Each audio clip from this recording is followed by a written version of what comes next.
नमस्कार दोस्तों। Current affairs revision for prim 2020 में आपका स्वागत है। इन्वायरमेंट के करंट अफेयर्स के रिवीजन का ये हमारा 10वां लेक्चर है। इस वीडियो में हम मार्च महीने के इन्वायरमेंट से संबंधित करंट अफेयर्स को रिवाइज करेंगे। डिस्कशन का first important article doomsday volt से संबंधित है। डूम्सडे का मतलब होता है प्रलय का दिन, यानी कयामत का दिन।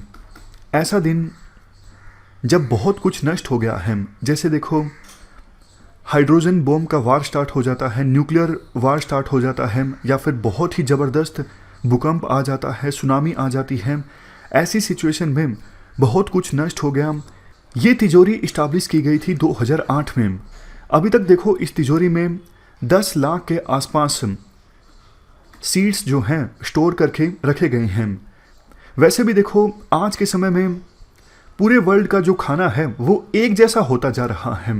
आज 30 फसलें ऐसी हैं जो पूरे वर्ल्ड में 95% लोगों का पेट भरती हैं। आज से 70 साल पहले चाइना में बहुत सी वैरायटीज़ का राइस उगाया जाता था, लेकिन आज चाइना में राइस की बहुत कम वैरायटीज़ उगाई जाती हैं। ये तो सिर्फ एग्जाम्पल है। कहने का मतलब ये है, अगर कयामत ना भी आए तो भी वर्ल्ड का जो खाना है वो होमोजेनाइज होता जा रहा है। पहले काफ़ी तरह की वैरायटीज़ उगाई जाती थी बीजों की, फसलों की, लेकिन अब बहुत कम वैरायटीज़ उगाई जाती हैं। तो अगर बीजों को स्टोर करके रखा जाएगा तिजोरी में तो कल को फ़ायदा ही होगा। पुरानी वैरायटीज़ को फिर से उगाना होगा तो बीज इस तिजोरी से हासिल किए जा सकते हैं। खास बात देखो तिजोरी की ये है, यहाँ पर टेम्परेचर काफ़ी कम है, -18 डिग्री सेल्सियस, क्योंकि ऐसे टेम्परेचर में। और ये तिजोरी इस्टाब्लिश की गई थी 2008 में। अभी तक देखो इस तिजोरी में 10 लाख के आसपास सीड्स जो हैं स्टोर करके रखे गए हैं। वैसे भी देखो आज के समय में पूरे वर्ल्ड का जो खाना है वो एक जैसा होता जा रहा है। आज 30 फसलें ऐसी हैं जो पूरे वर्ल्ड में 95% लोगों का पेट भरती हैं। आज से 70 साल पहले चाइना में बहुत सी वैरायटीज़ का राइस उगाया जाता था, लेकिन आज चाइना में राइस की बहुत कम वैरायटीज़ उगाई जाती हैं। ये तो सिर्फ एग्जाम्पल है। कहने का मतलब ये है, अगर कयामत ना भी आए तो भी वर्ल्ड का जो खाना है वो होमोजेनाइज होता जा रहा है। पहले काफ़ी तरह की वैरायटीज़ उगाई जाती थी बीजों की, फसलों की, लेकिन अब बहुत कम वैरायटीज़ उगाई जाती हैं। तो अगर बीजों को स्टोर करके रखा जाएगा तिजोरी में तो कल को फ़ायदा ही होगा। पुरानी वैरायटीज़ को फिर से उगाना होगा तो बीज इस तिजोरी से हासिल किए जा सकते हैं। खास बात देखो तिजोरी की ये है, यहाँ पर टेम्परेचर काफ़ी कम है, -18 डिग्री सेल्सियस, और ऑक्सीजन की जो सप्लाई है वो भी काफ़ी ज़्यादा कम है। तो ये कंडीशंस मदद करते हैं। सीड्स जो हैं वो जल्दी से बूढ़े नहीं होते। मेटाबॉलिक एक्टिविटी यहाँ पे काफ़ी ज़्यादा कम है, तो डिग्रेडेशन सीड्स का नहीं होता है। इस तिजोरी के आसपास भी देखो पूरी तरह से बर्फ़ जमी हुई है। फ़ायदा इसका ये है, कल को अगर बिजली नहीं भी आती है इस तिजोरी में तो भी ऑलमोस्ट 200 साल तक ये जो सीड्स हैं, बीज जो यहाँ पे स्टोर करके रखे गए हैं, वो ख़राब नहीं होंगे। लास्ट में एक और ख़ास बात देखो, जीन बैंक्स में जो सीड्स स्टोर होते हैं उन्हीं की कॉपीज़ इस डूम्सडे वोल्ट में स्टोर करके रखी जाती हैं। तो यूजुअल कंडीशंस में अगर किसी देश को कोई बीज चाहिए तो वो हासिल करेगा डिपॉजिटिंग जीन बैंक से, ना कि इस वोल्ट से। ये जो तिजोरी है वो यूजुअल पर्पजेज़ के लिए नहीं है, जैसा नाम से ही जाहिर है, डूम्सडे के लिए है, यानी बहुत ज़्यादा तबाही आ जाती है तब के दिन के लिए ये तिजोरी स्पेशली इस्टाब्लिश की गई है। ये हमने पूरा आर्टिकल डिस्कस किया डूम्सडे वोल्ट के बारे में। चलते हैं आगे। Next article biofuels from micro organisms से संबंधित है। क्या कंटेक्स्ट है देखो, जेनेटिक इंजीनियरिंग एंड बायोटेक्नोलॉजी का एक सेंटर है ICGEB, यानी international centre for genetic engineering and biotechnology. ये सेंटर एक ऐसा मेथड डेवलप कर रहा है जिससे मेरीन साइनोबैक्टीरियम, जिसका नाम है सिनेकोकोकस स्पीसीज PC 7002, इस मेरीन साइनोबैक्टीरियम में शुगर कंटेंट जो है वो बढ़ेगा और ग्रोथ रेट जो है इस साइनोबैक्टीरियम की वो भी इंप्रूव होगी एक मेथड के द्वारा जिसको डेवलप किया जा रहा है ICGEB के द्वारा। हम बेसिक्स की बात करते हैं। साइनोबैक्टीरिया क्या होता है? साइनोबैक्टीरिया को सामान्यतः ब्लू ग्रीन एल्गी के नाम से जाना जाता है। ये देखो माइक्रोस्कोपिक ऑर्गेनिजम्स होते हैं, बहुत छोटे ऑर्गेनिजम्स होते हैं जो फ्रेश वाटर में भी मिलते हैं और मैरीन वाटर में भी मिलते हैं। देखो ये फोटोसिंथेटिक होते हैं, मतलब ये अपना खाना खुद बना सकते हैं। जैसे दूसरे प्लांट्स अपना खाना खुद बनाते हैं, उसी प्रकार से ब्लू ग्रीन एल्गी मतलब साइनोबैक्टीरिया अपना खाना खुद से बनाते हैं फोटोसिंथेसिस यानी प्रकाश संश्लेषण की क्रिया की सहायता से। देखो साइनोबैक्टीरिया में जो शुगर कंटेंट है वो काफ़ी ज़्यादा होता है एज कंपेरिजन टू दूसरी जो लैंड बेस्ड क्रॉप्स होती हैं, जैसे गन्ना इत्यादि। गन्ने से ज़्यादा शुगर कंटेंट होता है साइनोबैक्टीरिया में। इसके साथ साथ साइनोबैक्टीरिया का जो बायोमास होता है वो प्रोटीन की फॉर्म में नाइट्रोजन भी प्रोवाइड करता है। तो इन दो रीजंस की वजह से साइनोबैक्टीरिया जो है वो बेहतर सोर्स है बायोफ्यूल को प्रोड्यूस करने के लिए। देखो बायोफ्यूल का मतलब क्या होता है? बायोफ्यूल वो लिक्विड, सॉलिड या फिर गैसियस फ्यूल होते हैं जिनको प्रोड्यूस किया जाता है बायोमास रिसोर्सेज की सहायता से। और बायोमास रिसोर्सेज क्या होते हैं? बायोमास देखो एक ऐसा प्लांट या फिर एनिमल मटेरियल होता है जिसका इस्तेमाल होता है एनर्जी प्रोडक्शन के लिए। बायोफ्यूल का देखो इस्तेमाल होता है ट्रांसपोर्ट और दूसरी एप्लीकेशंस के लिए, या तो सीधा सीधा या फिर पेट्रोल डीजल के साथ दूसरे फॉसिल फ्यूल्स के साथ मिक्स किया जाता है बायोफ्यूल को और उसके बाद इस्तेमाल होता है बायोफ्यूल का। हम वेरियस जनरेशन्स ऑफ बायोफ्यूल जो हैं उनके बारे में भी थोड़ा सा जान लेते हैं। फर्स्ट जनरेशन बायोफ्यूल कौन से हैं? देखो वो बायोफ्यूल जो इन सोर्सेज से प्राप्त होते हैं जैसे starch, sugar, animal fat, vegetable oil, ये फर्स्ट जनरेशन बायोफ्यूल हैं।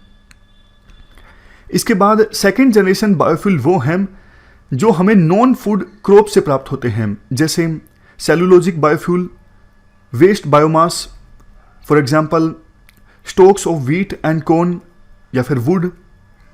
ये सब क्या है? ये सेकेंड जनरेशन बायोफ्यूल हैं। थर्ड जनरेशन बायोफ्यूल वो हैं जो स्पेसिफिकली हमें इंजीनियर्ड एनर्जी क्रॉप से प्राप्त होते हैं, for example algae. Fourth generation biofuel वो हैं जो जेनेटिकली मॉडिफाइड एल्गी से प्राप्त होते हैं। एल्गी को स्पेशली जेनेटिकली मॉडिफाई किया जाता है बायोफ्यूल की प्रोडक्शन को इन्हेंस करने के लिए। अब एक क्वेश्चन का आंसर आप दीजिए। बायोफ्यूल की जो क्लासिफिकेशन है उसके हिसाब से आपको ये पेयर्स जो हैं वो मैच करने हैं और बताना है कौन सा पेयर सही है कौन सा गलत है। फर्स्ट जनरेशन ऑफ बायोफ्यूल जो हैं वो फूड क्रॉप से प्राप्त होते हैं। सेकेंड जनरेशन बायोफ्यूल प्राप्त होते हैं specially engineered energy crops such as algae से। और थर्ड जनरेशन बायोफ्यूल जो हैं वो प्राप्त होते हैं non food produce like organic waste से। देखो पहली स्टेटमेंट सही है, पहला पेयर सही ढंग से मैच है, लेकिन दूसरा और तीसरा जो पेयर है सही ढंग से मैच नहीं है। आप इनको आपस में इंटरचेंज कर दीजिए, आपको सही आंसर प्राप्त हो जाएगा। मतलब सेकेंड जनरेशन बायोफ्यूल प्राप्त होते हैं नॉन फूड प्रोड्यूस जैसे ऑर्गेनिक वेस्ट से, और थर्ड जनरेशन बायोफ्यूल प्राप्त होते हैं स्पेशली इंजीनियर्ड एनर्जी क्रॉप्स जैसे एल्गी से। आंसर हो जाता है 1 ओनली। चलते हैं आगे। नेक्स्ट आर्टिकल यूरेशियन ओटर्स से संबंधित है। क्या कंटेस्ट है? रिसर्चर्स ने हाल ही में उड़ीसा की चिल्का लेक में स्टडी कंडक्ट की और ये पाया यूरेशियन ओटर्स की संख्या अच्छी खासी है चिल्का लेक में। आयुसियन की रेड लिस्ट में यूरेशियन ओटर्स जो हैं वो नियर थ्रेटेंड कैटेगरी में आते हैं। देखो हमारे देश में ओटर्स की कौन कौन सी स्पीसीज मिलती हैं? Smooth coated, Asian small clad और यूरेशियन ओटर्स, ये सभी स्पीसीज इंडिया में मिलती हैं। स्मूथ कोटेड ओटर्स जो हैं पूरे इंडिया में मिलते हैं, जबकि एशियन स्मॉल क्लाड ये मिलते हैं सिर्फ हिमालयन फुटहिल्स में और वेस्टर्न घाट के ईस्टर्न और साउदर्न पार्ट्स में। यूरेशियन ओटर्स कहाँ पर मिलते हैं? वेस्टर्न घाट्स में और हिमालयाज में। क्या खाते हैं otters?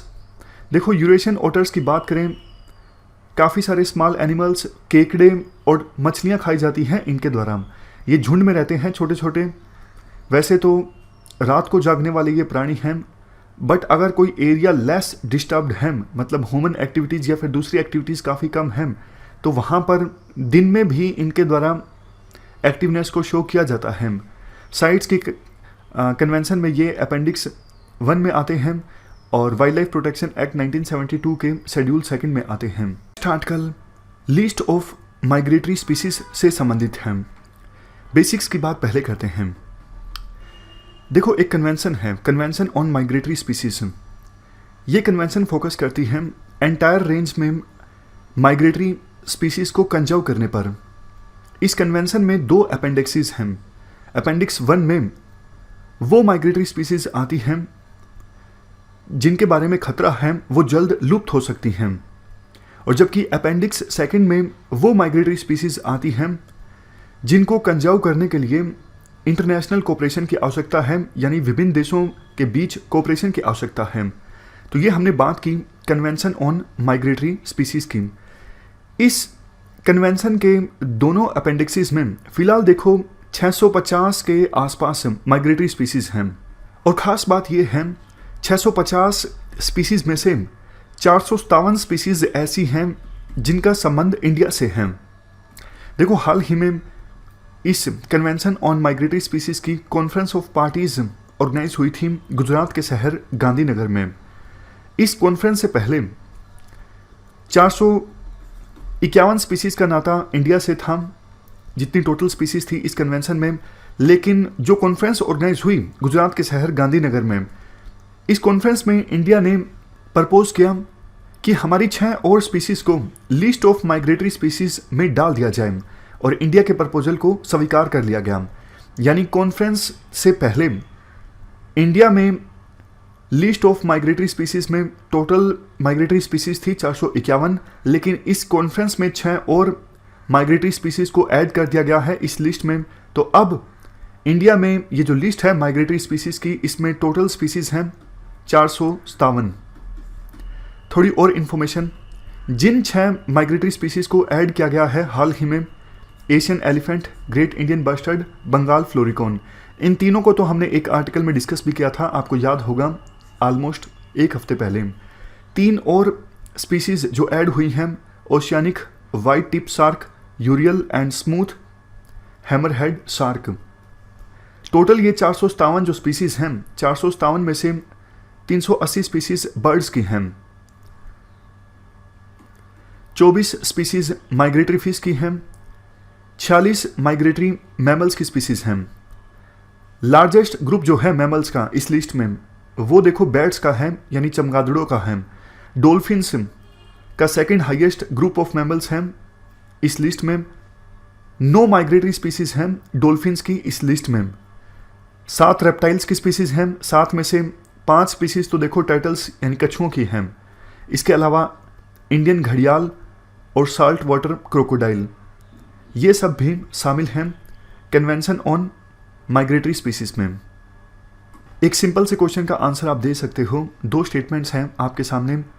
Conservation of migratory species के अपेंडिक्सेस में जो लिस्ट है माइग्रेटरी स्पीसीज की, उस लिस्ट में सबसे ज़्यादा जो संख्या है वो बर्ड्स की है, यानी पक्षियों की है।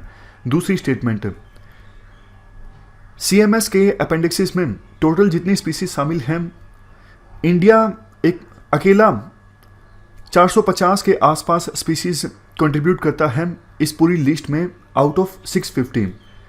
देखो, ये दोनों स्टेटमेंट्स ही सही हैं, तो इस क्वेश्चन का सही आंसर हो जाता है C। चलते हैं आगे। इसके बाद आर्टिकल रेड पांडा से संबंधित है। देखो, रेड पांडा को हमने डिटेल से डिस्कस किया था पिछले हफ्ते। कंटेक्स्ट ये है, ट्रैफिक ऑर्गेनाइजेशन के बारे में हम जानेंगे इस आर्टिकल में।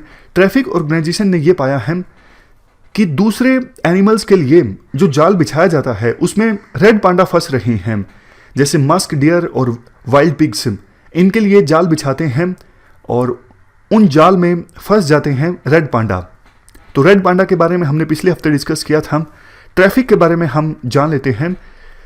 ट्रैफिक के बारे में यूपीएससी ने क्वेश्चन पूछा था 2017 में। ट्रैफिक एक लीडिंग नॉन गवर्नमेंटल ऑर्गेनाइजेशन है।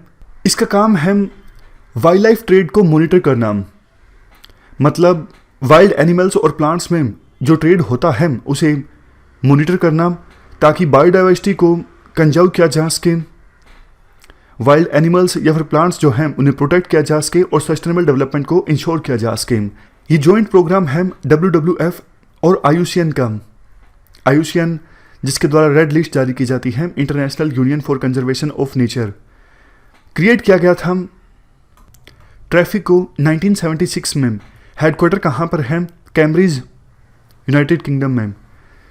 ट्रैफिक ऑर्गेनाइजेशन देखो फोकस करती है रिसोर्सेज, एक्सपर्टीज और अवेयरनेस का इस्तेमाल करके जो ग्लोबली अर्जेंट स्पीसीज का ट्रेड है, जैसे टाइगर पार्ट्स, एलिफेंट, आइवरी और राइनो हॉर्न, इन सब का इलीगल ट्रेड रोका जाए ताकि इन एनिमल्स को मारने से बचाया जा सके और इनकी अच्छी खासी संख्या सुनिश्चित की जा सके। तो ये हमने आर्टिकल डिस्कस किया ट्रैफिक के बारे में। अब क्वेश्चन देख लीजिए आप ट्रैफिक के बारे में। दो स्टेटमेंट्स हैं ट्रैफिक से संबंधित। पहली स्टेटमेंट, मिशन है ट्रैफिक का ये इंश्योर करना वाइल्ड एनिमल्स में जो ट्रेड होता है या फिर वाइल्ड प्लांट्स में जो ट्रेड होता है, इससे नेचर की कंजर्वेशन को खतरा ना हो। दूसरी स्टेटमेंट, ये एक नॉन गवर्नमेंटल ऑर्गेनाइजेशन है। बताइए कौन सी स्टेटमेंट सही है, कौन सी गलत है? दोनों स्टेटमेंट्स सही हैं, तो इस क्वेश्चन का आंसर हो जाता है सी। इंपॉर्टेंट आर्टिकल रेड पांडास से संबंधित है। क्या कंटेस्ट है?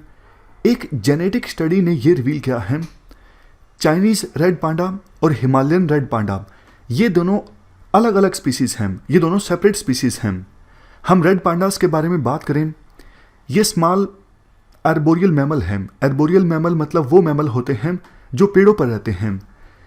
रेड पांडास को इंडिया, नेपाल, भूटान, म्यांमार के नॉर्दर्न माउंटेन्स और साउदर्न चाइना में देखा जा सकता है। रेड पांडास को लिविंग फॉसिल्स भी कहा जाता है। ऐसा क्यों? ऐसा देखो इसलिए आइलुरिडे मेमेलियन फैमिली के ओनली लिविंग मेंबर हैं रेड पांडास। ये जो फैमिली है आइलुरिडे मेमेलियन फैमिली, इस फैमिली के बाकी जो मेंबर्स हैं वो लुप्त हो चुके हैं और सिर्फ लिविंग मेंबर जो अभी जीवित हैं, एग्जिस्ट कर रहे हैं, वो हैं रेड पांडास। इसलिए इन्हें लिविंग फॉसिल्स भी कहा जाता है। देखो ये जो रेड पांडास होते हैं ये बिल्ली जितने होते हैं। लेंथ ये सब आपको याद रखने की आवश्यकता नहीं है। ये 8 से 10 साल तक जीवित रहते हैं, लेकिन कुछ रेड पांडास ऐसे भी हैं जो 12 से 14 साल तक जीवित रहते हैं। खाते क्या हैं? इनकी डाइट की बात करें, बैम्बू यानी बांस, इंसेक्ट्स, फूल, फ्रूट्स, एग्स, ये सब चीज़ें खाई जाती हैं रेड पांडा के द्वारा। रेड पांडा को देखो अक्सर देखा जा सकता है पेड़ों पर आराम करते हुए। ये गोल गोल इस प्रकार से अपने शरीर को कर लेते हैं गर्म होने के लिए। इंडिया में रेड पांडास मिलते हैं सिक्किम, वेस्टर्न अरुणाचल प्रदेश, दार्जिलिंग जो कि वेस्ट बंगाल का एक ज़िला है, और मेघालय के कुछ पार्ट्स में। सिक्किम का तो रेड पांडा स्टेट एनिमल भी है। कंजर्वेशन स्टेटस की बात करें, IUCN की रेड लिस्ट में इंडेंजर्ड कैटेगरी में आते हैं और वाइल्ड लाइफ प्रोटेक्शन एक्ट 1972 के अंतर्गत हाईएस्ट प्रोटेक्शन प्राप्त है, यानी शेड्यूल 1 में आते हैं रेड पांडास। अब हम बात करें हिमालयन रेड पांडास की और चाइनीज रेड पांडास की। देखो हिमालयन रेड पांडास इंडिया में मिलते हैं, चाइनीज रेड पांडास इंडिया में नहीं मिलते हैं। चाइनीज रेड पांडास मिलते हैं northern Myanmar, south eastern Tibet और चाइना के सिचुआन और यूनान प्रोविंसेस में। हिमालयन रेड पांडास मिलते हैं नेपाल में, इंडिया में, भूटान में और चाइना के साउदर्न तिब्बत में। हिमालयन रेड पांडा के ऊपर वाइट कलर ज़्यादा होता है, जबकि चाइनीज़ रेड पांडा जो होता है वो ज़्यादा लाल कलर का होता है और वाइट कलर कम होता है चाइनीज़ रेड पांडा के फेस पर। देखो एक रिवर है चाइना में, यालू जांगबू रिवर। ये जो रिवर है रेड पांडास की दोनों स्पीसीज़ के लिए एक प्रकार से ज्योग्राफिकल बाउंड्री का काम करता है। जैसे मैं आपको बताता हूँ, ये यालू जांगबू रिवर है, इस साइड मिलेगा हिमालयन रेड पांडा और दूसरी साइड मिलेगा चाइनीज़ रेड पांडा। इनकी संख्या कम हो रही है पिछले कुछ समय से, रीजन्स इस प्रकार से हैं। हैबिटेट इनका कम हो रहा है, जंगली कुत्ते इनका शिकार करते हैं। फीरल डॉग्स का मतलब होता है जंगली कुत्ते। इसके अलावा शिकारियों के द्वारा यानी ह्यूमन बींग्स के द्वारा भी शिकार किया जाता है रेड पांडास का। रेड पांडास को डोमेस्टिकेट भी बहुत सी जगहों पर किया जाता है। इवन ये भी कहा जाता है पंडित नेहरू ने भी रेड पांडास को पाल के रखा था। लास्ट में छोटी सी और इन्फॉर्मेशन, जायंट पांडास जो हैं वो वर्ल्ड में भालू की 8 स्पीसीज में से एक है। स्टेटस है आयुष्मान की रेड लिस्ट में वल्नरेबल। ये हमने पूरा आर्टिकल डिस्कस किया रेड पांडास के बारे में। चलते हैं आगे। अब एक क्वेश्चन है जिसका आंसर आप दीजिए। 2 स्टेटमेंट्स हैं आपके सामने। इंडिया में रेड पांडास नेचुरली मिलते हैं सिर्फ वेस्टर्न हिमालयाज में। दूसरी स्टेटमेंट है इंडिया में स्लो लोरीज नॉर्थ ईस्ट के डेंस फॉरेस्ट में रहते हैं। डेंस फॉरेस्ट मतलब घने जंगल। पहली स्टेटमेंट देखो गलत है, अभी अभी हमने डिस्कस किया वेस्टर्न अरुणाचल प्रदेश में रेड पांडास मिलते हैं। दूसरी स्टेटमेंट बिल्कुल सही है। ये तस्वीर है स्लो लोरीज की और ये नॉर्थ ईस्ट के घने जंगलों में मिलते हैं। तो 2007 में पूछे गए इस क्वेश्चन का आंसर हो जाता है बी यानी 2 only. Next article whale shark से संबंधित है। क्या कंटेस्ट है? ऑलमोस्ट 15 फीट लंबी व्हेल शार्क की डेथ हो गई उड़ीसा के गंजम डिस्ट्रिक्ट में सोनापुर कोस्ट के नज़दीक। व्हेल शार्क की हम बात करें, इसका साइंटिफिक नेम है राइनकोडन टाइपस। साइंटिफिक नेम के बारे में यूपीएससी नहीं पूछती है। फीचर्स की बात करें, व्हेल शार्क जो हैं ये देखो लार्जेस्ट शार्क हैं। क्या खाती हैं? प्लैंकटन का सेवन किया जाता है व्हेल शार्क्स के द्वारा। और देखो ये लंबी दूरी की यात्रा करती हैं इनफ फूड प्राप्त करने के लिए, क्योंकि इनका साइज काफ़ी ज़्यादा बड़ा होता है तो इनकी डाइट काफ़ी ज़्यादा होती है। तो खाने की तलाश में और रिप्रोड्यूस करने के लिए जो ये व्हेल शार्क्स हैं काफ़ी लंबा डिस्टेंस तय कर लेती हैं। कहाँ पर मिलती हैं व्हेल शार्क्स? इनको देखो पूरे वर्ल्ड में ट्रॉपिकल ओशंस में देखा जा सकता है। ये जो ऑरेंज कलर है, नहीं ऑरेंज नहीं पिंक कलर है, ये पिंक कलर ट्रॉपिकल ओशियंस हैं। यहाँ पर व्हेल शार्क्स को देखा जा सकता है। ऊपर ये जो पानी है ये टेम्परेट ओशंस हैं और सबसे ऊपर वाला ये जो एरिया है ये पोलर ओशंस हैं। संख्या इनकी क्यों कम हो रही है? किस चीज़ से खतरा है व्हेल शार्क्स को? आजकल देखो विभिन्न देश जगह जगह पर समुद्र में ऑयल खोजने के लिए ऑपरेशंस चलाते हैं, ड्रिलिंग करते हैं। इनसे खतरा है व्हेल शार्क्स को। इसके अलावा इंटरनेशनल वाटर्स में बड़ी संख्या में शिपिंग लेन्स बनी हुई हैं जहां से शिप्स आते जाते हैं। इन सी लेन्स से भी काफ़ी खतरा रहता है व्हेल शार्क्स को। प्रोटेक्शन स्टेटस की बात करें, आईयूसीएन की रेड लिस्ट में इंडेंजर्ड कैटेगरी में आते हैं। और साइट्स जो कन्वेंशन है इंडेंजर्ड स्पीसीज के इंटरनेशनल ट्रेड को रेगुलेट करने के लिए, इस कन्वेंशन की अपेंडिक्स 2 में आती है व्हेल शार्क। और हमारा जो वाइल्ड लाइफ प्रोटेक्शन एक्ट 1972 है, इसमें हाईएस्ट प्रोटेक्शन प्राप्त है व्हेल शार्क को, यानी शेड्यूल 1 में आती है व्हेल शार्क। चलते हैं आगे। नेक्स्ट आर्टिकल स्वैम्प वालाबी के बारे में है। वालाबी देखो एक मर्सूपियल है, कंगारू की तरह। मर्सूपियल का क्या मतलब होता है? मर्सूपियल देखो वो मैमल्स होते हैं जिनके बच्चे डेवलप होकर, पूरी तरह से डेवलप होकर पैदा नहीं होते, इनकम्प्लीट डेवलप्ड होकर पैदा होते हैं। सिंपल भाषा में बात करें, जैसे देखो कंगारू का बच्चा जब पैदा होता है पूरी तरह से डेवलप नहीं होता। कंगारू मदर जो है वो अपने बच्चे को बेली के आगे जो पाउच होता है वहाँ पे कुछ महीने तक रखती है ताकि बच्चा जो है डेवलप हो सके।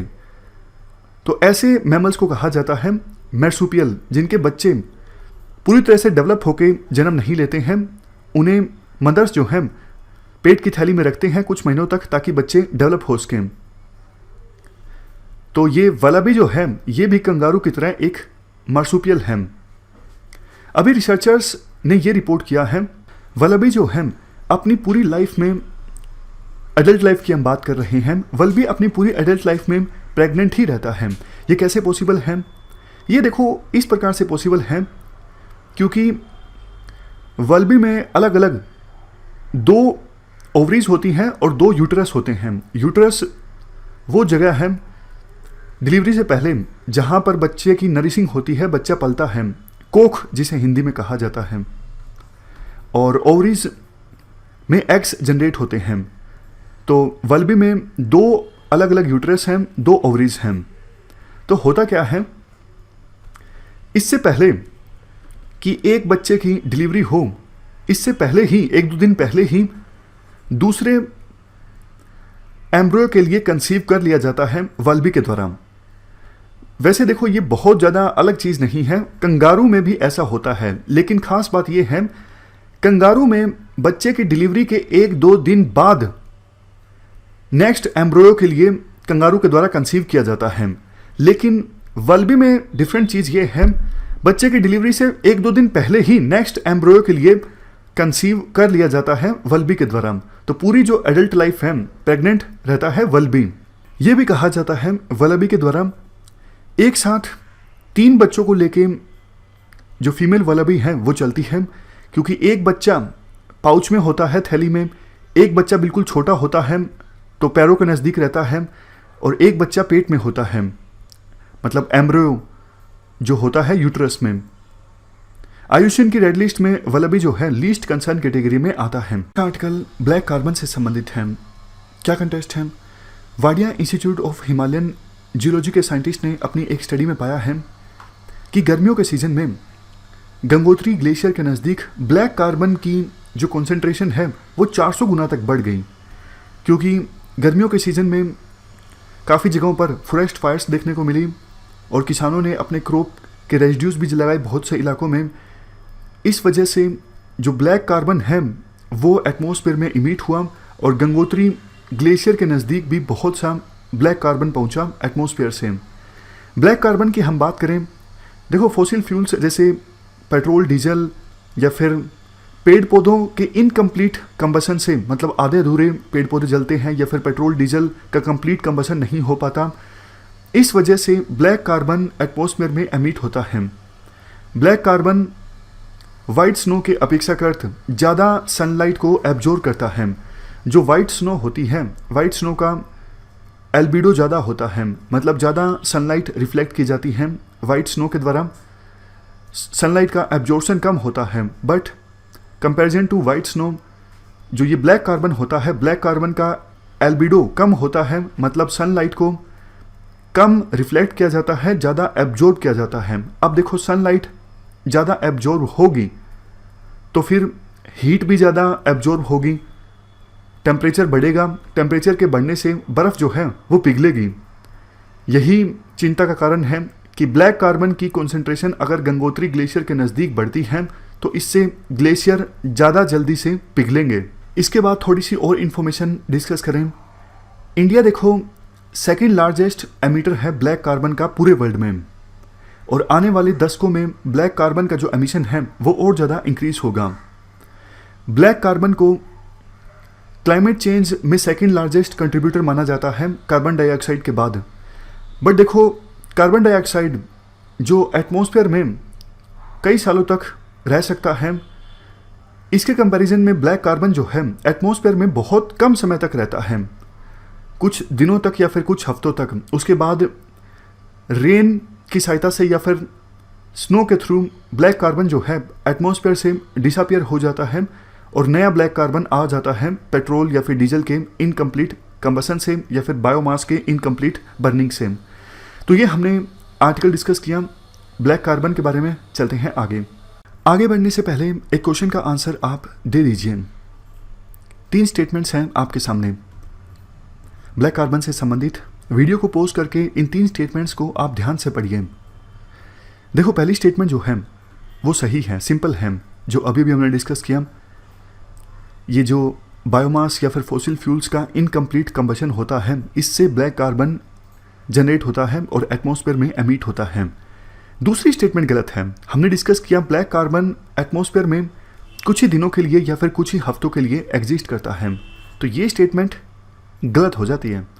तीसरी स्टेटमेंट देखिए, ब्लैक कार्बन के डिपॉजिट होने से आप बताओ स्नो की जो कैपेबिलिटी है सनलाइट को रिफ्लेक्ट करने की बढ़ती है या फिर कम होती है? कम होती है। स्नो जब वाइट होती है तो ज़्यादा सनलाइट रिफ्लेक्ट होती है। तो तीसरी स्टेटमेंट भी गलत है। इस क्वेश्चन का आंसर है बी। चलते हैं आगे। Important article red crown roof turtle से संबंधित है। क्या कंटेस्ट है? मद्रास क्रोकोडाइल बैंक ट्रस्ट में एक रेड क्राउन रूफ टर्टल को लाया गया है, ये कंटेस्ट है। बेसिक जानकारी हम इस टर्टल के बारे में डिस्कस करते हैं। इसे देखो बंगाल रूफ टर्टल के नाम से भी जाना जाता है। रेड क्राउन इसलिए क्योंकि वैसे तो इस टर्टल के फेस पर, गर्दन पर काफ़ी सारे ब्राइट कलर्स हैं, जैसे रेड, येलो, वाइट, ब्लू। लेकिन ये जो क्राउन एरिया है, क्राउन एरिया में स्पेशली लाल रंग है, इसीलिए बंगाल रूफ टर्टल को रेड क्राउन रूफ टर्टल के नाम से जाना जाता है। ये देखो फ्रेश वाटर टर्टल स्पीसीज हैं। गहरे बहते हुए नदी के पानी में आप इस टर्टल को पा सकते हो। अंडे दिए जाते हैं ज़मीन पर। इंडिया, बांग्लादेश, नेपाल में ये रेड क्राउन रूफ टर्टल पाया जाता है। ये देखो आयुष्मान की रेड लिस्ट में क्रिटिकली इंडेंजर्ड कैटेगरी में आता है, मतलब संख्या इस टर्टल की बहुत ज़्यादा कम हो गई है। इसी वजह से वाइल्ड लाइफ प्रोटेक्शन एक्ट 1972 के अंतर्गत इसे शेड्यूल 1 में रखा गया है, यानी हाईएस्ट प्रोटेक्शन प्रोवाइड की गई है। और साइट्स जो कन्वेंशन है जो इंडेंजर्ड स्पीसीज़ के इंटरनेशनल ट्रेड को रेगुलेट करती है, इस कन्वेंशन के अपेंडिक्स 2 में आता है ये टर्टल। लास्ट में देखो एक और इम्पोर्टेंट चीज़, नेशनल चंबल रिवर घड़ियाल सेंचुरी। ये एकमात्र ऐसा प्रोटेक्टेड एरिया है जहाँ पर इस टर्टल की संख्या अच्छी खासी है। बट पिछले कुछ समय में इस सेंचुरी में भी जो हैबिटेट है इस टर्टल का वो खतरे में है। इस वजह से संख्या और भी ज़्यादा कम हुई है। तो ये हमने पूरा आर्टिकल डिस्कस किया रेड क्राउन रूफ टर्टल के बारे में। चलते हैं आगे। Next article hard ground swamp dear से संबंधित है। क्या कंटेस्ट है? Kanha national park and tiger reserve में हार्ड ग्राउंड स्वैम्प डियर की जो संख्या है बढ़ गई है, 800 तक पहुंच गई है। इस हार्ड ग्राउंड स्वैम्प डियर को बारासिंगा के नाम से भी जाना जाता है। ये देखो मध्य प्रदेश का स्टेट एनिमल है। पाकिस्तान और बांग्लादेश में ऑलरेडी स्वैम्प डियर जो है वो लुप्त हो चुके हैं। वैसे ये साउथ वेस्टर्न नेपाल और central and north eastern India में अभी मिलते हैं। समझ गए? पाकिस्तान और बांग्लादेश में लुप्त हो गए हैं, सिर्फ मिलते हैं अभी नेपाल में और इंडिया में। आयुष्मान की रेड लिस्ट में ये वल्नरेबल कैटेगरी में आते हैं। देखो स्वैम्प डियर की 3 सब स्पीसीज हैं, western swamp dear, southern swamp dear और सबसे लास्ट में eastern swamp dear. Western swamp dear जो है वो नेपाल में मिलता है, साउदर्न स्वैम्प डियर सेंट्रल और नॉर्थ इंडिया में मिलता है और ईस्टर्न स्वैम्प डियर मिलता है काजीरंगा और दुधवा नेशनल पार्क में। बताइए दुधवा नेशनल पार्क कहाँ पे है? ये यूपी में है। और काजीरंगा नेशनल पार्क तो आपको पता ही होगा, असम में। कान्हा नेशनल पार्क कहाँ पर है? मध्य प्रदेश में। हम बात कर रहे थे बारासिंगा की, यानी हार्ड ग्राउंड स्वैम्प डियर की। कंटेस्ट ये था इस बारासिंगा की संख्या Kanha national park and tiger reserve में बढ़ गई है। ये जो national park and tiger reserve है ये देखो मध्य प्रदेश के मांडला और बालाघाट डिस्ट्रिक्ट में फैला हुआ है। कहाँ पर है ये नेशनल पार्क? सतपुड़ा हिल्स के मैकाल रेंज में। ये फर्स्ट टाइगर रिजर्व है जिसने ऑफिशियली मास्कोट अपना इंट्रोड्यूस किया, जो कि है बारासिंगा। मास्कोट का क्या मतलब होता है? मास्कोट मतलब एक ऐसी चीज़ जो अच्छा लक लेकर आती है, इस चीज़ को मास्कोट कहा जाता है। तो कान्हा नेशनल पार्क और टाइगर रिजर्व पहला ऐसा टाइगर रिजर्व जिसने ऑफिशियली मास्कोट इंट्रोड्यूस किया, जो कि है बारासिंगा। स्वैम्प डियर नेचुरली देखो यहीं पर मिलते हैं Kanha national park and tiger reserve में। Important article black redstart पक्षी के बारे में है। ये देखो छोटा सा पासराइन बर्ड है। पासराइन बर्ड मतलब राहगीर पक्षी जो एक स्थान से दूसरे स्थान पर घूमते रहते हैं। सितंबर के अंत से लेके मार्च के बीच इंडिया के प्लेन्स में ये पक्षी आता है। ये पक्षी देखो मिलता है यूरोप, एशिया और अफ्रीका के भी कुछ पोर्शंस में। ब्रीडिंग की जाती है इस पक्षी के द्वारा ऊंचाई वाले क्षेत्रों में, जैसे कश्मीर, लद्दाख, तिब्बत या फिर सेंट्रल हिमालयन रेंज। इंडिया में मेनली ये पक्षी सितंबर से मार्च के बीच में ब्रीडिंग के लिए आता है। आयुष्मान की रेड लिस्ट में ये पक्षी आता है लीस्ट कंसर्न कैटेगरी में। और इंडिया में इस पक्षी को वेटलैंड्स के नज़दीक, ओपन कल्टीवेशन में या फिर बगीचों के नज़दीक, झाड़ियों के नज़दीक देखा जा सकता है। तो ये हमने पूरा आर्टिकल डिस्कस किया ब्लैक रेड स्टार्ट बर्ड के बारे में। चलते हैं आगे।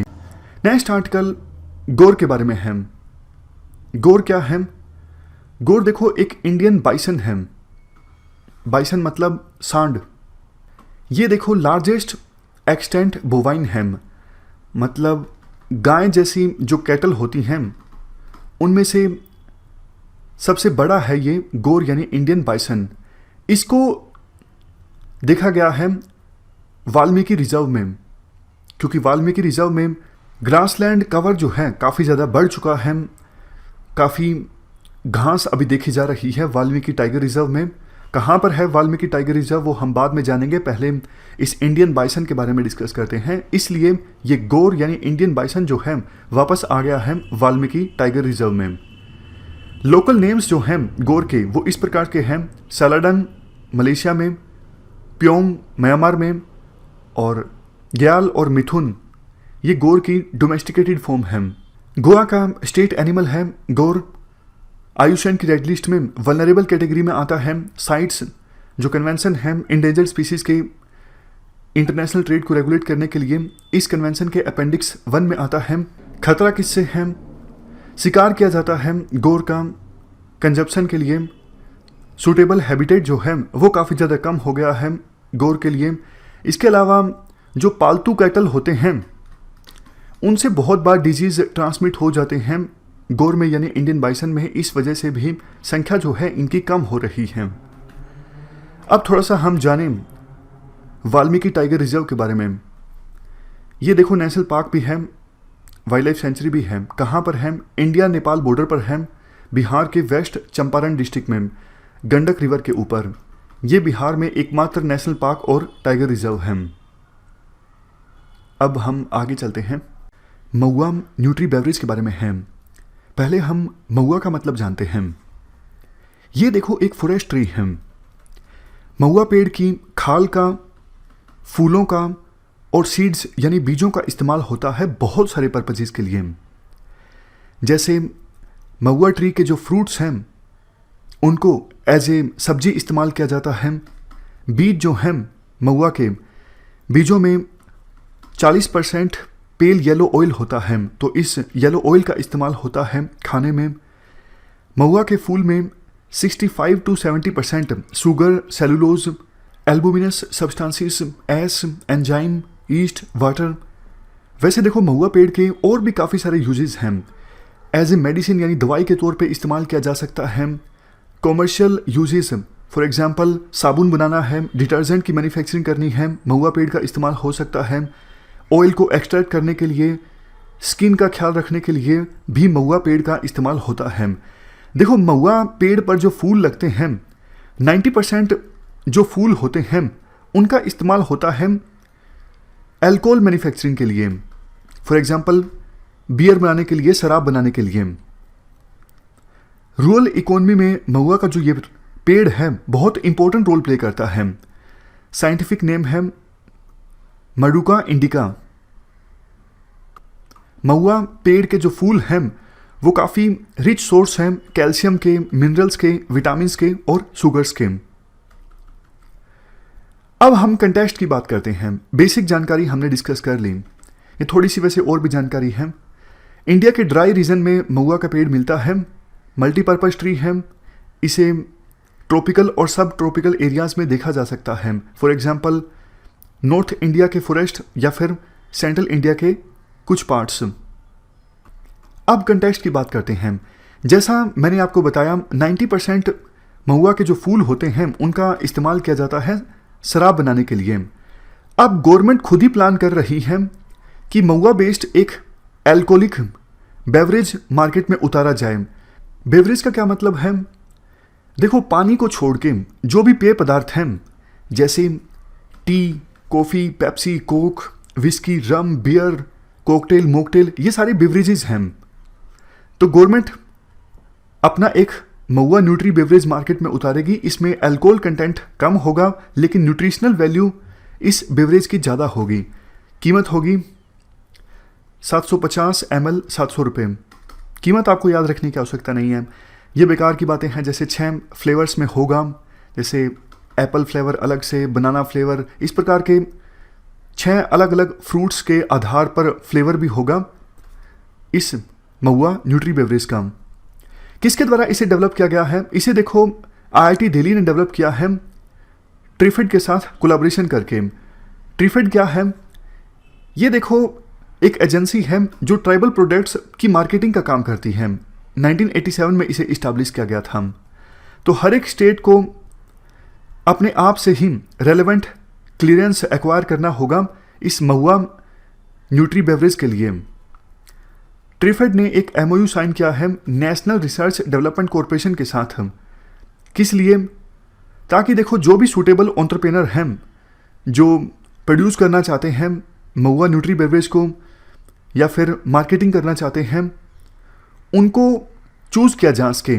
इसी संदर्भ में ट्रिफेड ने एक नेशनल रिसर्च डेवलपमेंट कॉरपोरेशन के साथ MOU साइन किया है ताकि एंटरप्रेन्योर को असाइनमेंट दी जा सके, ऐसी टेक्नोलॉजी दी जा सके जिससे ये बेवरेज बनता हो और उन्हें बताया जा सके कैसे आपको इसकी मार्केटिंग करनी है। वैसे मार्केटिंग तो की जाएगी इस महुआ न्यूट्री बेवरेज की, वो इस स्कीम के अंतर्गत की जाएगी। वंधन विकास कार्यक्रम स्कीम, ये मिनिस्ट्री ऑफ ट्राइबल अफेयर की स्कीम है। और कहाँ पे मिलता है? काफ़ी बार UPSC ऐसे क्वेश्चन पूछ लेती है, क्या महुआ का पेड़ सिर्फ इंडिया में मिलता है? नहीं भाई, हमारे पड़ोसी देशों में भी मिलता है, जैसे नेपाल, श्रीलंका और दूसरे साउथ एशियन कंट्रीज। जहाँ पे मिक्स्ड डेसिडस फॉरेस्ट होते हैं ना, वहाँ पे ये पेड़ आमतौर पर मिल जाता है।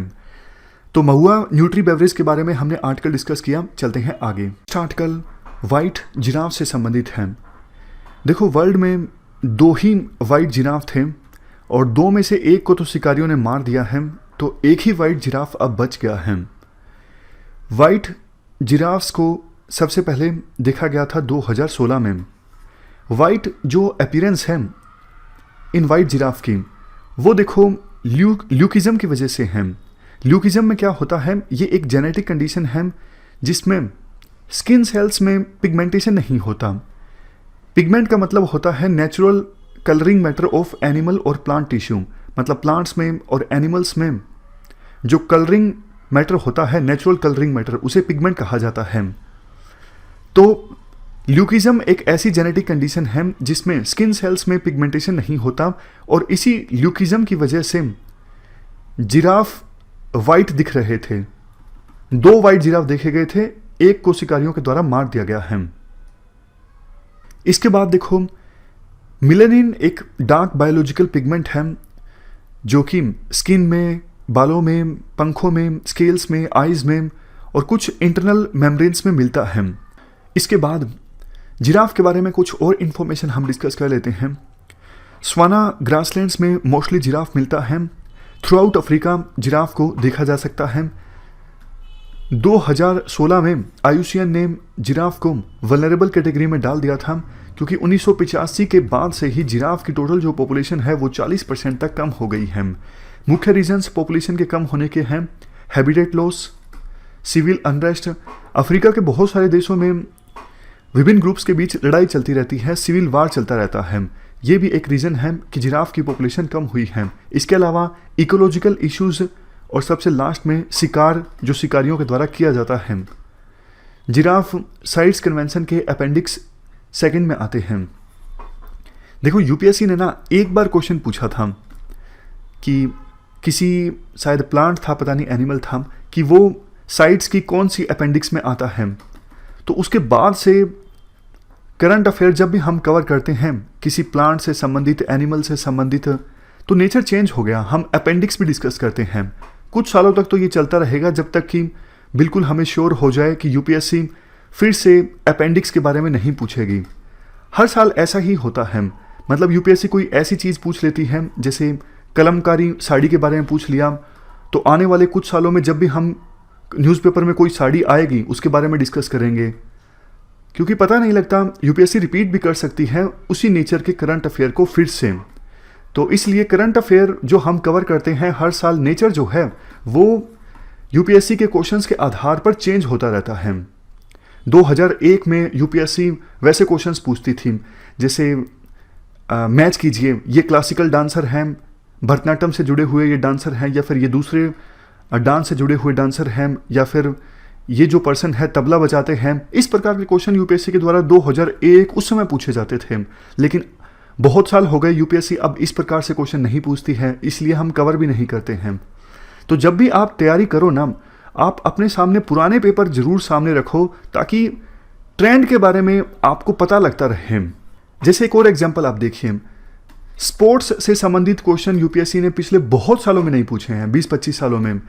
अदरवाइज पहले तो यूपीएससी इस प्रकार के क्वेश्चन भी पूछा करती थी कि ये टूर्नामेंट टेनिस का है या फिर ये टूर्नामेंट क्रिकेट का है। आजकल ऐसे जो क्वेश्चन हैं वो एसएससी, आईबीपीएस जैसे एग्जाम्स में पूछे जाते हैं, यूपीएससी नहीं पूछती।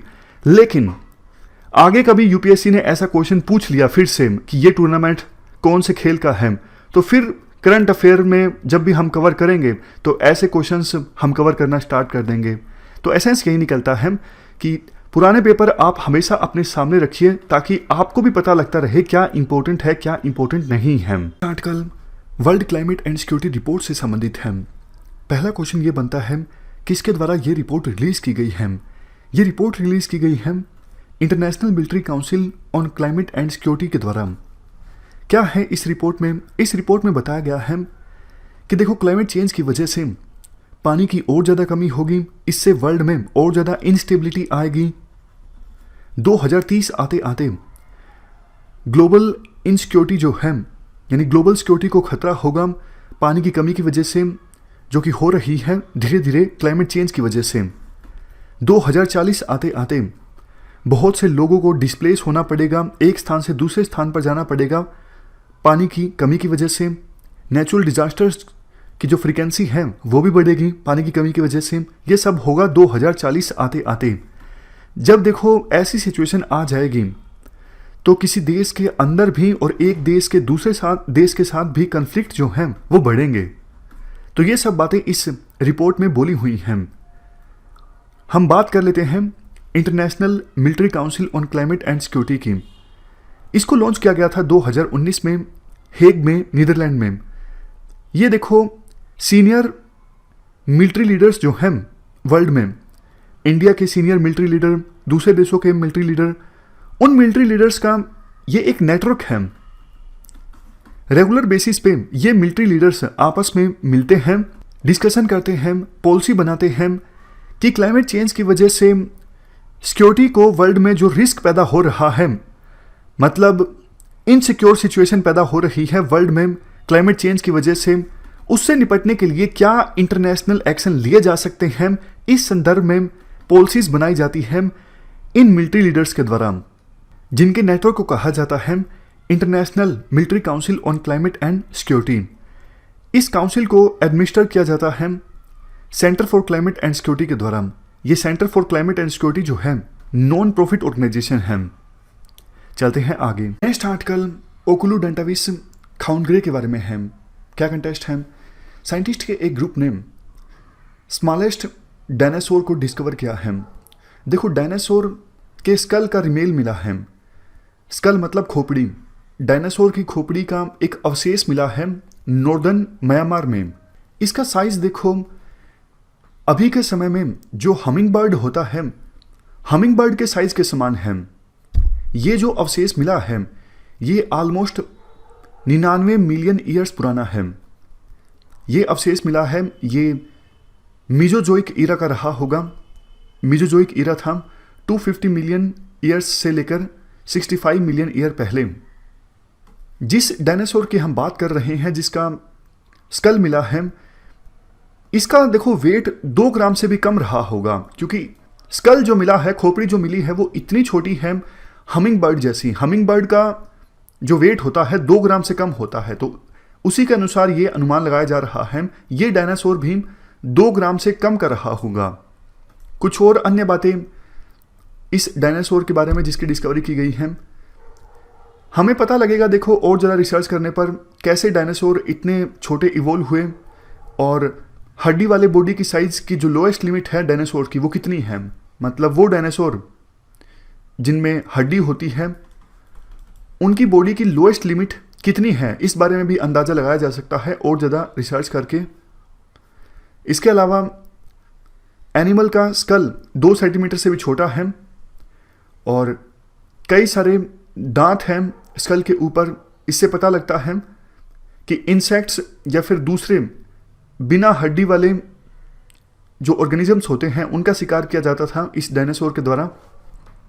इसी वजह से नई स्पीसीज जो डिस्कवर की गई है इसका साइंटिफिक नेम रखा गया है ओकुलुडेंटाविस खाउनग्रे। ये निकल के आता है Latin word I teeth bird से।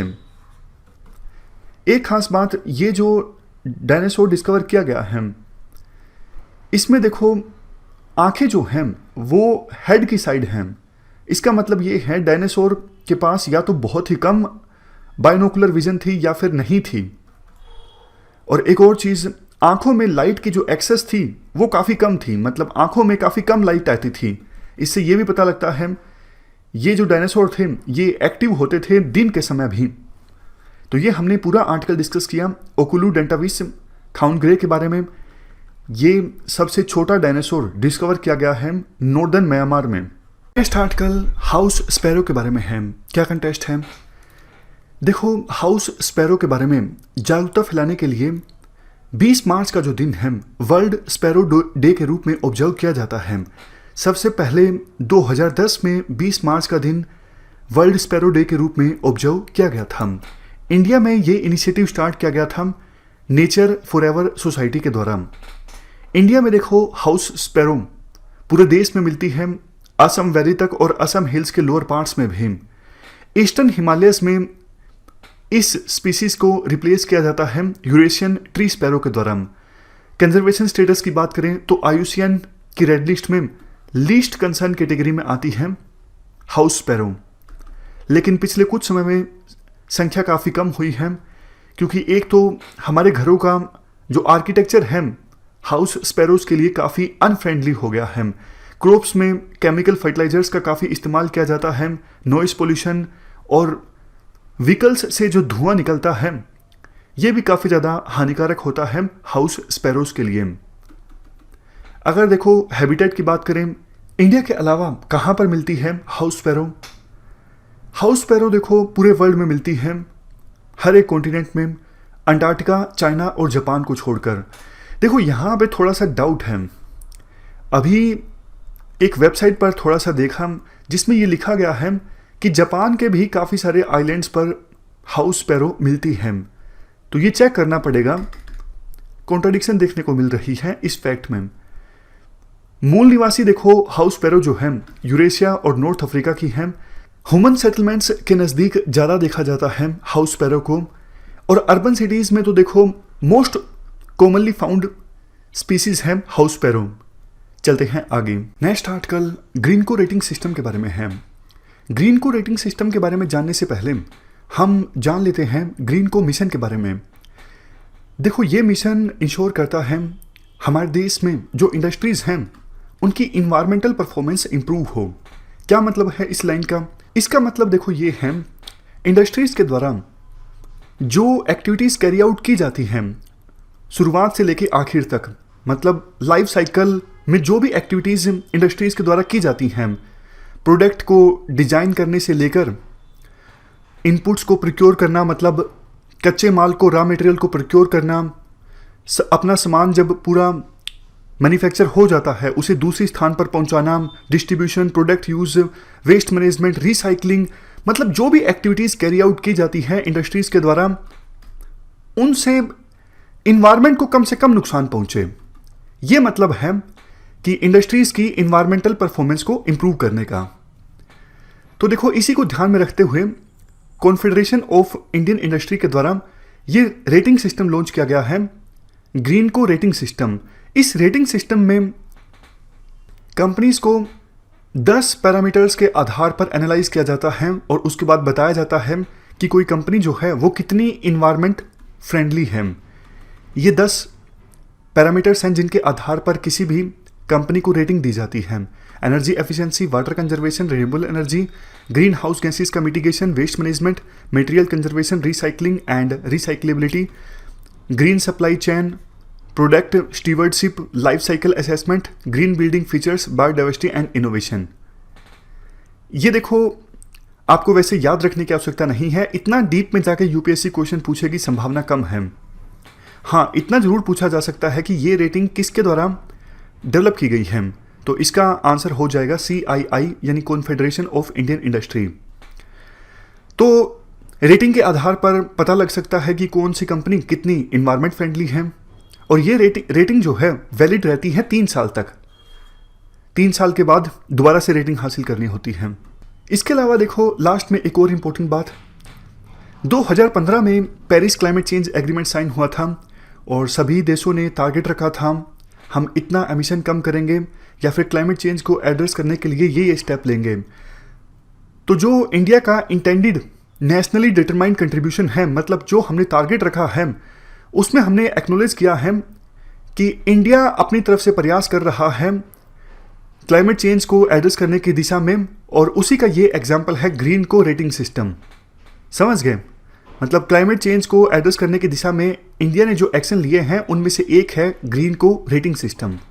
चलते हैं आगे बढ़ने से पहले थोड़ी सी इंफॉर्मेशन हम CII यानी कॉन्फेडरेशन ऑफ इंडियन इंडस्ट्री के बारे में भी जान लेते हैं। ये देखो non government not for profit industry led and industry managed organisation है। काफ़ी बार UPSC इस प्रकार के क्वेश्चन पूछ लेती है, क्या ये ऑटोनोमस बॉडी है मिनिस्ट्री ऑफ फाइनेंस के अंडर? नहीं, ये नॉन गवर्नमेंट बॉडी है।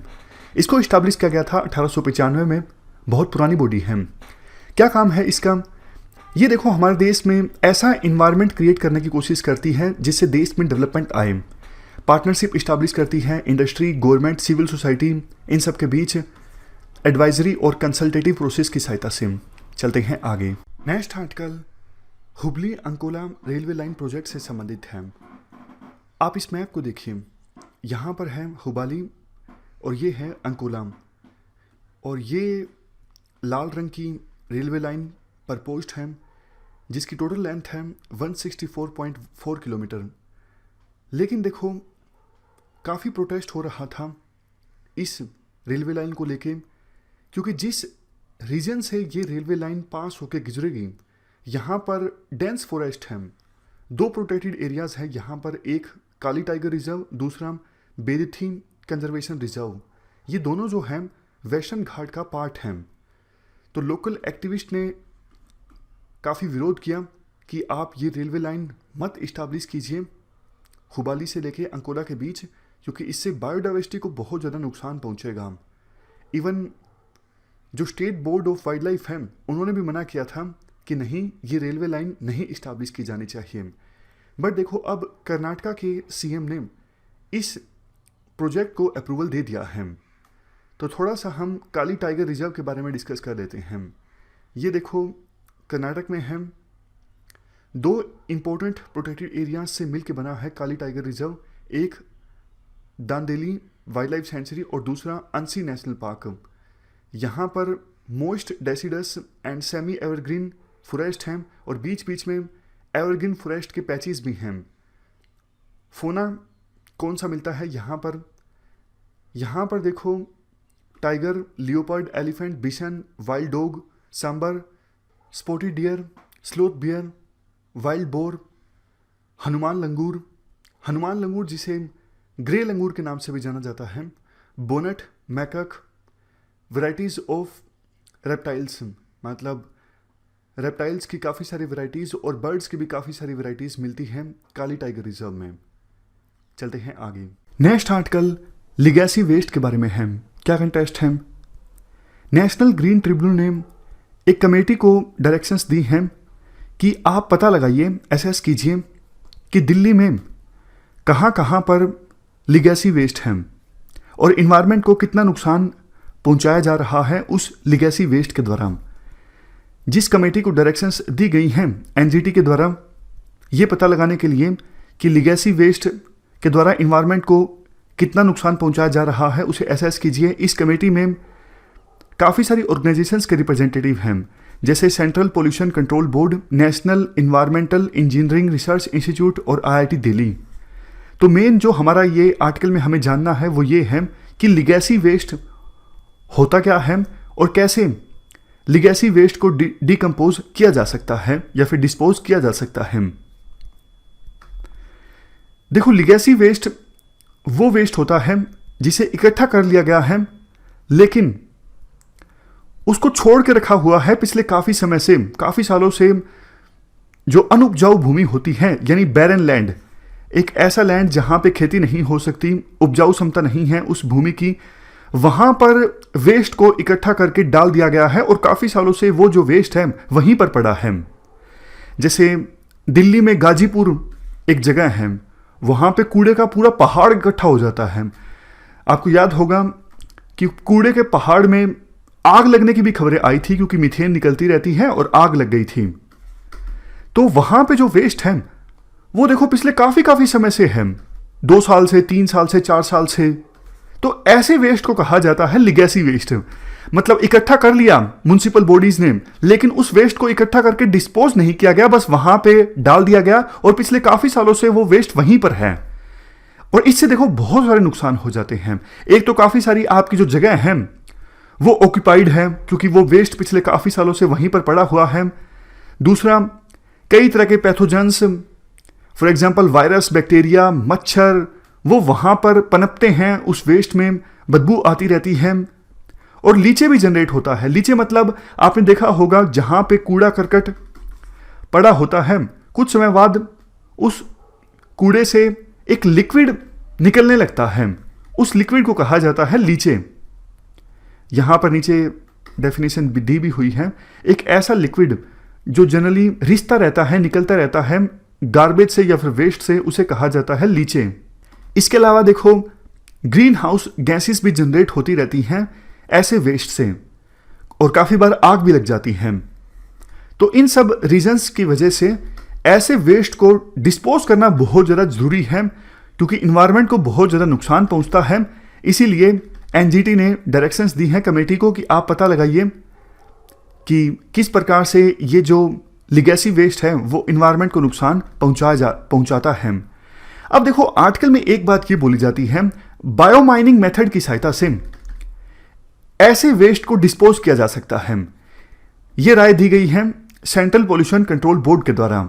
है क्या ये बायोमाइनिंग मेथड? इसे हम थोड़ा सा डिटेल से समझ लेते हैं। देखो बायोमाइनिंग, जिसे बायो रिमीडिएशन के नाम से भी जाना जाता है, इस प्रोसेस में माइक्रो ऑर्गेनिजम्स की सहायता से, माइक्रो ऑर्गेनिजम्स मतलब वायरस, बैक्टीरिया, इनकी सहायता से जब मेटल्स को एक्सट्रैक्ट किया जाता है किसी माइन वेस्ट से या फिर रॉक ओर से, तो इस प्रोसेस को कहा जाता है बायोमाइनिंग। सिंपल भाषा में बताता हूं, ये देखो कोई माइन है जो वैसे ही वेस्ट पड़ी हुई है, या फिर ये कोई चट्टान है। अब इनसे जो यूजफुल मेटल्स हैं उनको एक्सट्रैक्ट करने के लिए माइक्रो ऑर्गेनिजम्स का इस्तेमाल किया जाता है, और इसी टेक्निक को कहा जाता है बायोमाइनिंग। कई बार देखो बायोमाइनिंग टेक्निक का इस्तेमाल तब भी किया जाता है, मान लीजिए ये कोई जगह है, ये मेटल्स से पोल्यूटेड हो गई, तो जगह को साफ करने के लिए भी बायोमाइनिंग टेक्निक का इस्तेमाल किया जाता है। माइक्रो ऑर्गेनिजम्स जो हैं वो मेटल्स को एक्सट्रैक्ट कर लेते हैं, बाद में जो एक्सट्रैक्टेड मेटल्स हैं उन्हें किसी जगह पे डिस्पोज किया जा सकता है, क्योंकि वो हार्मफुल थे। समझ गए कहाँ कहाँ बायोमाइनिंग का इस्तेमाल हो सकता है। यूजली देखो पुरानी ऐसी साइट्स है, जैसा हमने डिस्कस किया, जहाँ पर वेस्ट को डाला हुआ है काफ़ी समय से, और वेस्ट कुछ डिकम्पोज्ड हालत में है, कुछ नहीं भी डिकम्पोज्ड हालत में है, कोई सेग्रीगेशन नहीं है, वेट और ड्राई दोनों तरह का वेस्ट है। ऐसी जगह पर ज़्यादा यूज़ किया जाता है बायोमाइनिंग टेक्निक का। क्या किया जाता है, मान लीजिए कूड़ा है, पूरा कूड़े का ढेर है, इस कूड़े के ढेर को छोटे छोटे, बिल्कुल आप कह सकते हो ग्रुप में डिवाइड किया जाता है।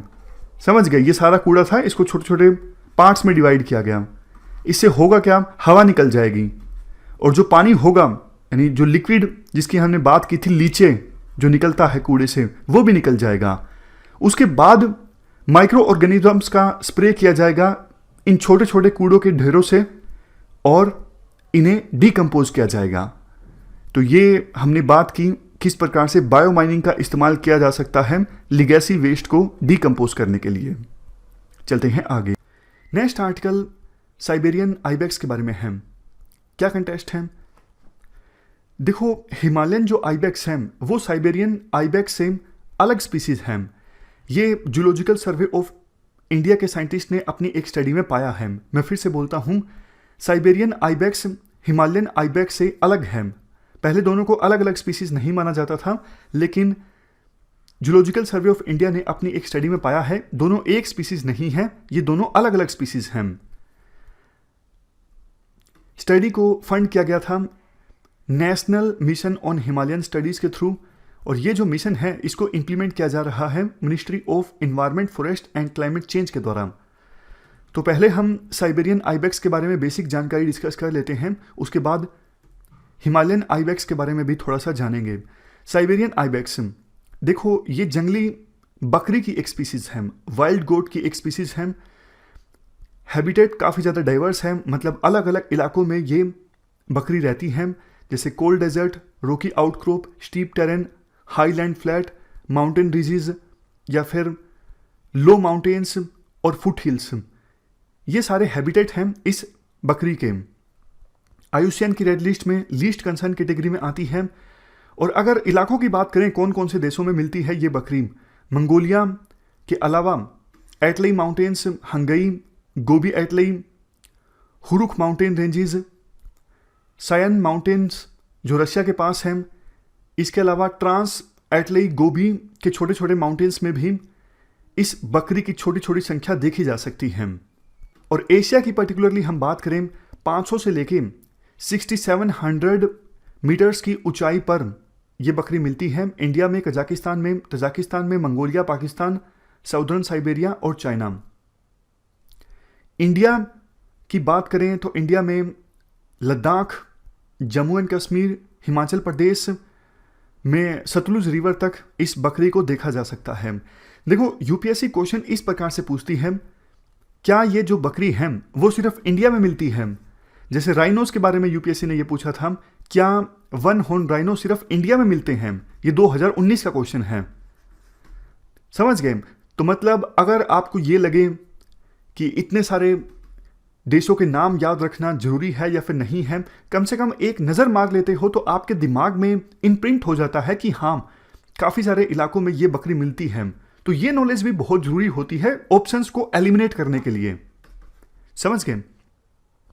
अब बात करते हैं हिमालयन आइबेक्स की। तो जैसा हमने डिस्कस किया, देखो ये साइबेरियन आइबेक्स इंडिया में लद्दाख, जम्मू एंड कश्मीर, हिमाचल प्रदेश में मिलती थी। तो इसी साइबेरियन आइबेक्स को हिमालयन आइबेक्स कह दिया जाता था। लेकिन अब ये कहा जा रहा है दोनों अलग अलग स्पीसीज हैं। इंडिया में जो ये बकरी मिलती है वो साइबेरियन आइबेक्स से अलग है। ये जूलॉजिकल सर्वे ऑफ इंडिया ने अपनी स्टडी में पाया है। फायदा इसका अब ये होगा, हिमालयन आइबेक्स को कंजर्व करना और ज़्यादा इंपॉर्टेंट होगा, मतलब सरकार ज़्यादा ध्यान देगी इस स्पीसीज़ को कंजर्व करने पर। एक तो देखो ऐसा हो कि इस बकरी की संख्या बहुत ज़्यादा है, अलग अलग वर्ल्ड के अलग अलग इलाकों में ये बकरी मिलती है। और दूसरा ये केस हो कि हमारे वाली जो बकरी है हिमालय के रीजन्स में मिलती है वो अलग है साइबेरियन आइबेक्स से, और हिमालयन आइबेक्स की संख्या बहुत ज़्यादा कम हो गई है। तो सरकार फिर जाग जाएगी, सरकार को लगेगा कि इसको कंजर्व करना अब बहुत ज़्यादा जरूरी है, एक्स्ट्रा एफर्ट्स लगाने की आवश्यकता है। तो सरकार के अलावा दूसरी जो वर्ल्ड की कंजर्वेशन वाली संस्थाएं हैं वो भी आगे आएंगी, एनजीओज भी आगे आएंगे। तो ये हमने आर्टिकल डिस्कस किया साइबेरियन आइबेक्स और हिमालयन आइबेक्स के बारे में। हमारा नेक्स्ट आर्टिकल है हाईवेज थ्रू टाइगर रिजर्व से रिलेटेड। देखिए अरुणाचल प्रदेश की गवर्नमेंट ने यह फैसला किया है कि एक हाईवे बनाया जाए जो कि ईस्ट वेस्ट इंडस्ट्रियल कॉरिडोर इसका नाम होगा।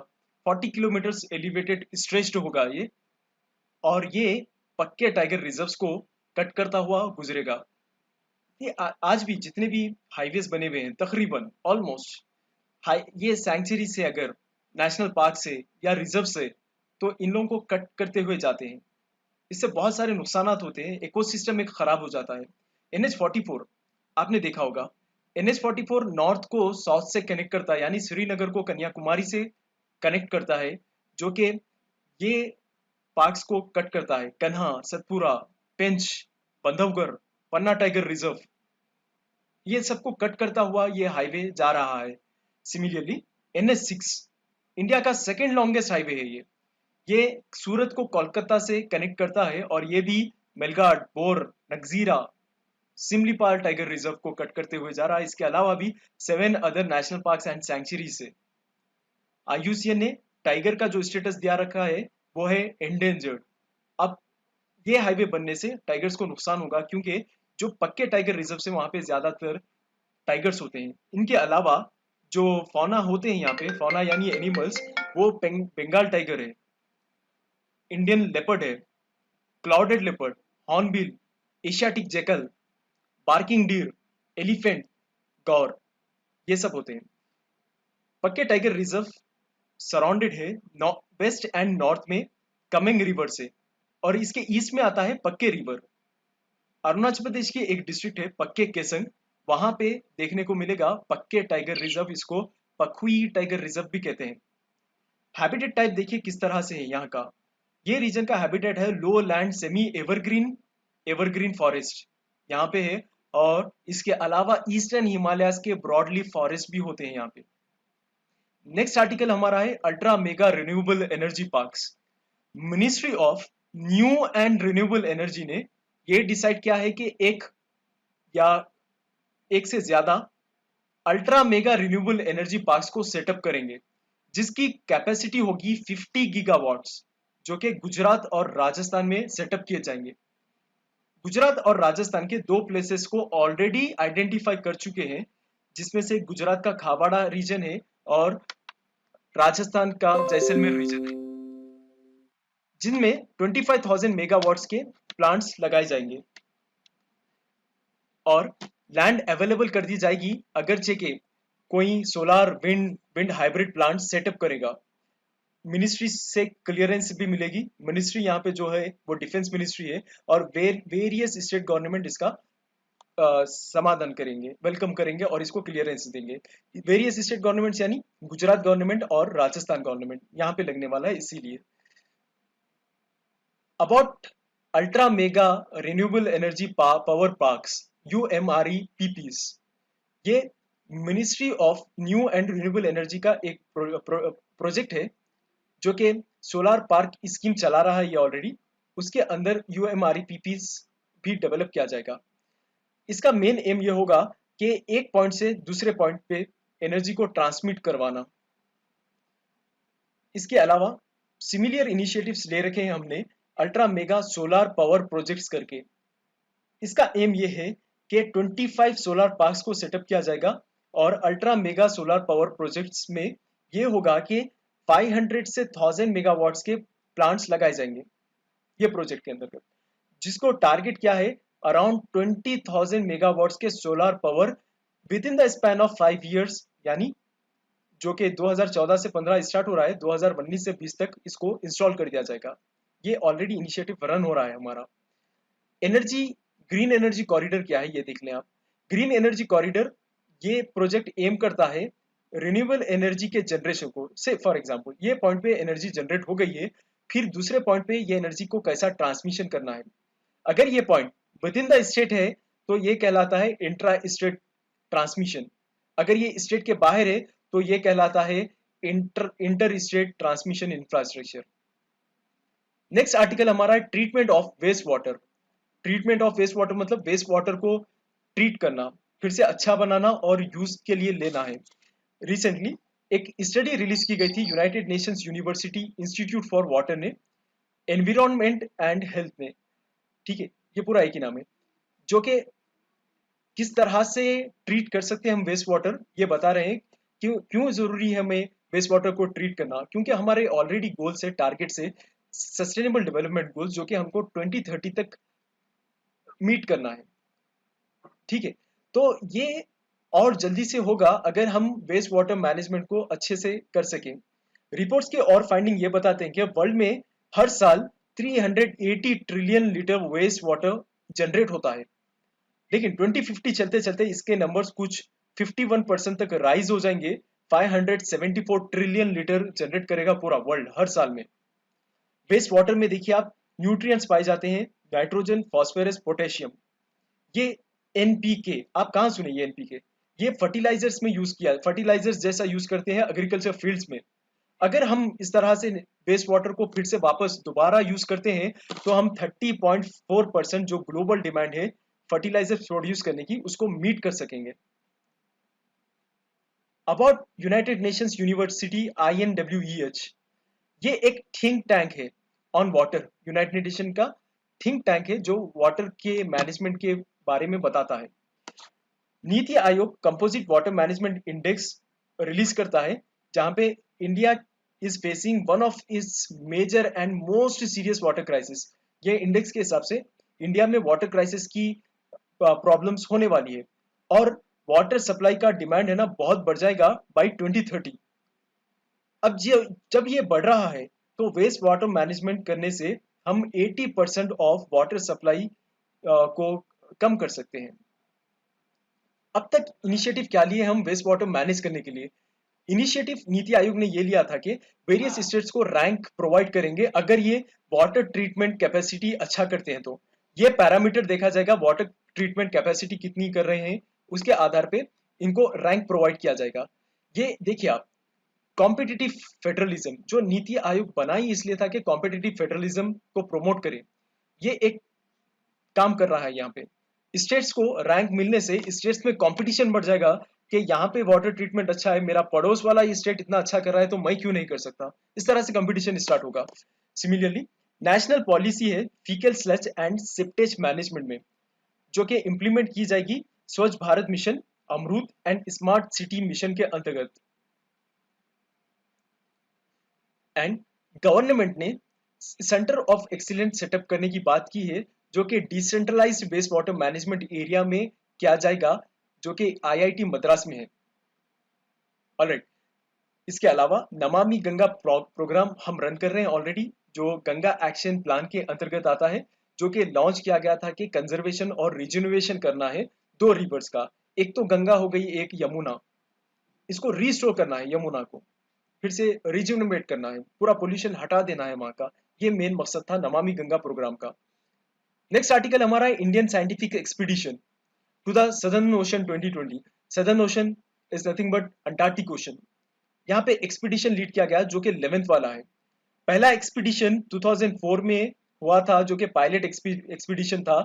ओआरवी सागर कन्या से हम किए थे ये एक्सपीडिशन। ये प्रोग्राम इनिशिएट किया है मिनिस्ट्री ऑफ अर्थ साइंसेस ने, जो कि ये पोलर रीजन्स पे जाएंगे हम लोग और वेदर चेंजेस किस तरह से हो रहे हैं वो आइडेंटिफाई करेंगे, वो स्टडी करेंगे। ये प्रोग्राम का मेन ऑब्जेक्टिव होगा कि क्वांटिफाई चेंजेस, वैल्यू मालूम करना कि चेंजेस किस तरह से हो रहे हैं, जो हमें वेदर फोरकास्ट में मदद करेगी। इंडियन मानसून की डेट्स भी चेंज हो गई, मतलब क्लाइमेट चेंज हो रहा है, कुछ तो क्लाइमेट चेंज हो रहा है, तो ये सब स्टडी की जाएगी वहां पे जाके। इंडिया के परमानेंट स्टेशन है एंटार्क्टिका में, इसलिए वहां पे जा रहे हैं हम। जैसा कि पहला दक्षिण गंगा, दक्षिण गंगा को स्टैब्लिश किया गया था 1983 में और ये अबैंडन कर दिया गया था 1990 में, क्योंकि ये बरीड हो गया था स्नो के अंदर। सेकंड मैत्री, मैत्री को 1988 में स्टैब्लिश किया गया था और मैत्री गेटवे जैसा एक्ट करती है one of the largest mountain chains के अंदर, सेंट्रल ड्रॉनिंग मॉडलैंड जो है। थर्ड स्टेशन हमारा है भारती। भारती स्टैब्लिश की गई थी 2013 में, जो कि लोकेटेड है in between Thala Fjord Quilty Bay, east of Stornes Peninsula in Antarctica. हमारा नेक्स्ट आर्टिकल है वर्ल्ड ऑफ ऑर्गेनिक एग्रीकल्चर। एक सर्वे रिलीज किया गया था statistics and emerging trends 2020 by Switzerland based research institute and Germany based International Federation of organic Agriculture Movements, जिसको हम आईफोम से भी जानते हैं। ये सर्वे की फाइंडिंग्स कुछ इस तरह से थी कि ग्लोबल लेवल पे जो एग्रीकल्चर लैंड ऑर्गेनिक फर्टिलाइजर्स जो यूज करते हैं, ऑर्गेनिक फर्टिलाइजर्स यानी नेचुरल फर्टिलाइजर्स जो यूज करते हैं, वो लोग वर्ल्ड में 1.5% ही है। ओशनिया कंट्रीज में ये almost 50% of the total organic area है और यूरोप कंट्रीब्यूट करता है 22% में। बहुत कम ऑर्गेनिक एग्रीकल्चर प्रोड्यूस करते हैं। ऑस्ट्रेलिया में देखिए 35.6 मिलियन हेक्टर्स यही agriculture land under organic farming है। इंडिया की स्टेटस की अगर मैं बात करूं तो इंडिया में देखिए ये इतने सारे पॉइंट्स इंपॉर्टेंट नहीं है, दो पॉइंट्स के बारे में बात करूंगा मैं। 1.1% लैंड जो है total farm land under organic cultivation है 2018 के आंकड़ों की अगर मैं बात करूं तो। 47% वर्ल्ड्स ऑर्गेनिक कॉटन प्रोड्यूस किया जाता है इंडिया में। नेक्स्ट आर्टिकल हमारा है INCOIS launches services for marine based, या इसको मराइन भी पढ़ते हैं, marine based users. Indian national centre for ocean information services 3 products launch की है for better cater to its users. किस तरह से? देखिए, मेराइन के जो यूजर्स होंगे उनको वेदर फोरकास्टिंग प्रोवाइड करना है, ये मेन मकसद है इनकॉइस का। इनकॉइस देखिए है कहाँ, इनकॉइस हैदराबाद में है इसका जो हेडक्वार्टर है। 3 प्रोडक्ट्स कौन से हैं? पहला small vessels advisory and forecast system, जो कि इंप्रूव करेगा ऑपरेशंस स्मॉल मेरीन वेजल्स के। होता यह था due to unpredictable potential zones में आने की अनप्रेडिक्टेबल चेंजेस आते हैं, ओवरटर्निंग वेजल्स हो जाते हैं जिसके कारण। इसीलिए ये प्रोडक्ट का काम ये होगा कि 10 दिन पहले एडवांस नोटिस दे दिया जाएगा कि अगर कुछ चेंजेस आ रहे हैं कि वेव्स में कैसे चेंजेस, कि वेव की हाइट कितनी होगी, वेव की स्टिफनेस क्या होगी, डायरेक्शनल स्प्रेड क्या होगा वेव का, और रैपिड डेवलपमेंट ऑफ विंड क्या होगी सी पे। Second product swell surge forecast system, ये प्रेडिक्ट करेगा कलकडल कब आते हैं। कलकडल एक टर्म है जो कि केरला फिशरमैन यूज करते हैं फ्लैश फ्लड के लिए।